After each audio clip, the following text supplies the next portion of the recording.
এই টিউটোরিয়ালটিতে আমি আপনাদের সাথে শেয়ার করতে চাই ব্লেন্ডারে একটা অবজেক্টের keyframe-কে অন্য অবজেক্টে কিভাবে ট্রান্সফার করবেন। Let's go start it.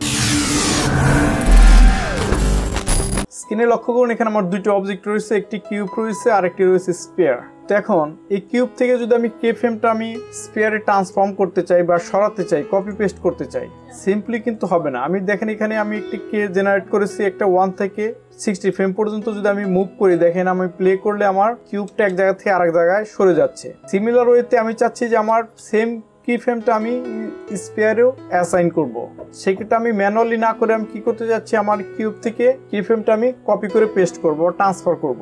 সেজন্য যে কাজটি করতে হবে, দেখেন সিম্পলি আমি যদি এখানে keyframe-টা আমি যেটা অ্যাসাইন করেছি সেটা কপি করে যদি আমি এখানে স্ফিয়ারে পেস্ট করি, লক্ষ্য করুন নিচে একটি রং মেসেজ দেখাচ্ছে, no selected curve to paste into. তাহলে কি করতে হবে, এখন যদি আমি কিউব থেকে keyframe-টা স্ফিয়ারে ট্রান্সফার করতে চাই, প্রথমে আমার স্ফিয়ারকে একটি keyframe অ্যাসাইন করতে হবে। সো আমি জন্য দেখেন একটি টেম্পোরারি keyframe অ্যাসাইন করলাম স্কেল সহ। দেন এখন যদি আমি কপি করতে চাই, সে আমি কিউবটা সিলেক্ট করার পর সম্পূর্ণ keyframe-টা আমি কপি করব। দেন এটা আমি এখন যেহেতু স্ফিয়ারে নিতে চাচ্ছি, স্ফিয়ারে একটি টেম্পোরারি keyframe জেনারেট করেছি, তারপর আমি এখানে এসে পেস্ট করি। পেস্ট করার পর দেখেন আমার কিউবের keyframe-টি আমার স্ফিয়ারেও চলে আসছে। এখন এটাকে যদি আমি এক্স অ্যাক্সিস দিয়ে মুভ করে দিয়ে ওয়ান্স এগেইন এখানে অ্যাসাইন করে দিলাম রিপ্লেস keyframes। এখন যদি প্লে করি, দেখেন আমার keyframe-টা অটোমেটিক্যালি কিউব থেকে স্ফিয়ারে ট্রান্সফার হয়ে গেছে।